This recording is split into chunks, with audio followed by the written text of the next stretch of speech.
Buen día. Buen día. Iniciamos el cubrimiento del segundo día del tercer simposio vallecaucano de reumatología y hemos completado una sesión fenomenal. Esto fue el desayuno con los profesores y se habló de educación en reumatología en Colombia. Moderó la doctora Yurilis Fuentes de Venezuela y estuvieron presentes la doctora Gloria Vázquez, el doctor Alex Echeverry y el doctor Elías Forero, todos reumatólogos en Colombia. Una discusión alrededor de la educación en reumatología en pregrado, en posgrado y hacia pacientes. Y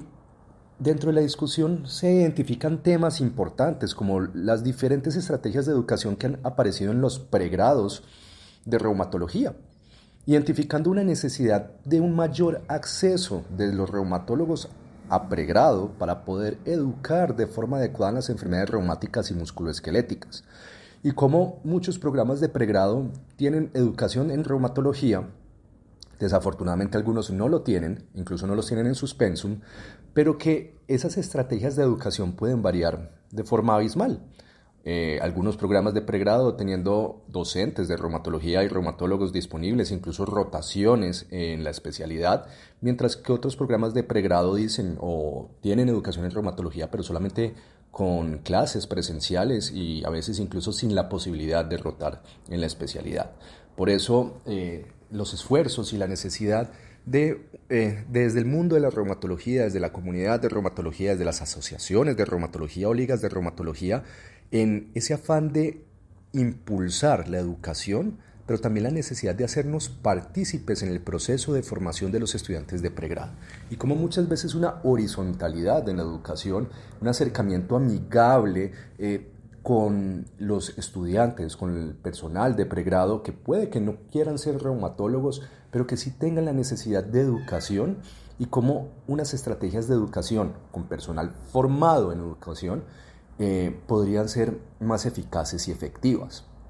De ahí pasamos a posgrados, donde parece que todavía tenemos necesidades insatisfechas en los programas de posgrados de reumatología en Colombia y hay un consenso en donde, la inmunología, la parte de esas necesidades de formación en biología molecular hacen un fundamento, una base importantísima en nuestros posgrados de reumatología, pero cómo tenemos que seguir impulsando esa formación y cómo tenemos que ser conscientes que desde lo básico vamos a entender lo complejo de la clínica. Se hace énfasis en esas necesidades de educación continua y cómo las sociedades científicas, en el caso de nosotros Asorreuma, han sido parte fundamental de estas estrategias de educación o de acceso a educación del personal en formación en reumatología y del personal ya formado en reumatología. Por eso la invitación de hacer parte activa de estas sociedades, en el caso de Colombia Asorreuma, porque han sido fundamentales en nuestros procesos de crecimiento académico, laboral y profesional. Nuevamente,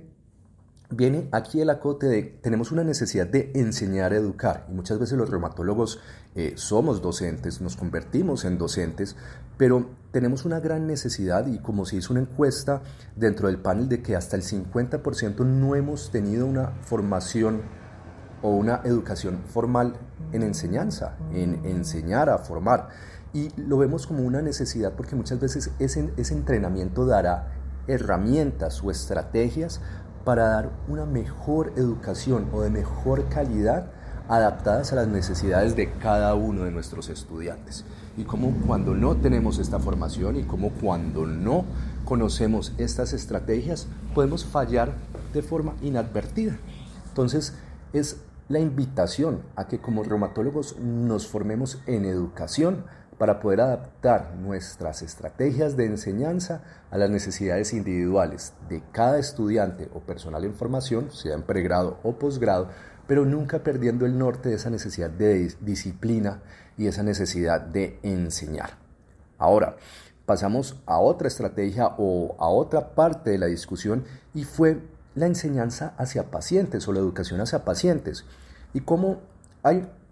existen unas estrategias de formación en línea para pacientes o estrategias desde sociedades o ligas como PANLAR para educar pacientes, pero todavía no estamos muy enterados de estas y es un reto a futuro de cómo podemos utilizar de una forma inteligente y educativa las redes sociales y el internet para los pacientes. Esto desde una percepción de que ya existen,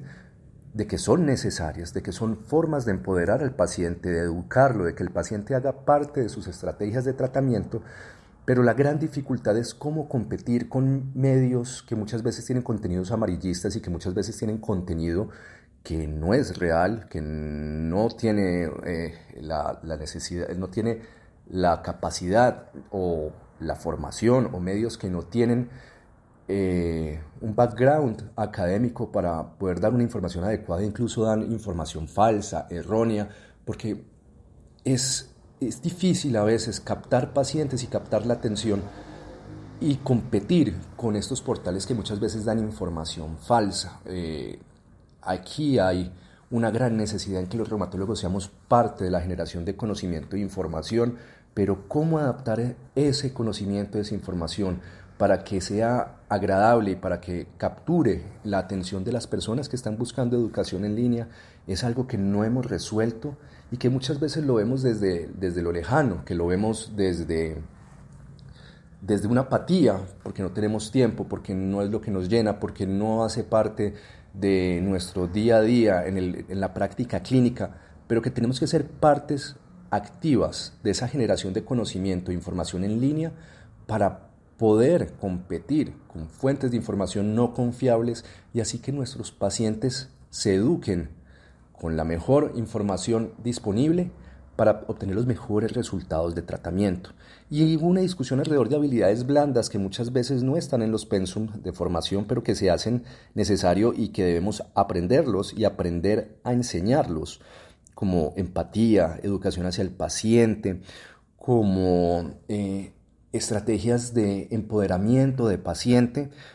y esa capacidad y aprender esa capacidad de decantar la información para que con un esfuerzo de comunidad, no solamente desde el reumatólogo, sino desde el personal de salud que acompaña los procesos de tratamiento en el paciente, logremos educar, como dijeron, con amor y así obtengamos los mejores resultados. Y no es solamente educar al paciente, también educar al grupo de salud, al personal que va a estar en contacto con el paciente, que no siempre es el reumatólogo. El reumatólogo tiene un espacio en la parte de tratamiento, pero muchas veces los pacientes van a estar en contacto con otros personales del grupo de salud, médico y no médico, que también requerirán formación para poder educar a ese paciente y para poder impactar de forma positiva.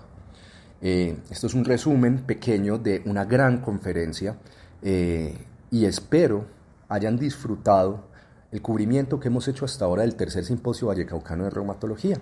y espero que nos continúen acompañando durante el cubrimiento que haremos el día de hoy. Por último, les recuerdo, ReumaTimes estará disponible del 2 al 5 de junio, donde estaremos haciendo el cubrimiento del Congreso Europeo de Reumatología. Pueden ingresar a www.reumatimes.com e inscribirse completamente gratis si son personal de salud. Hasta pronto.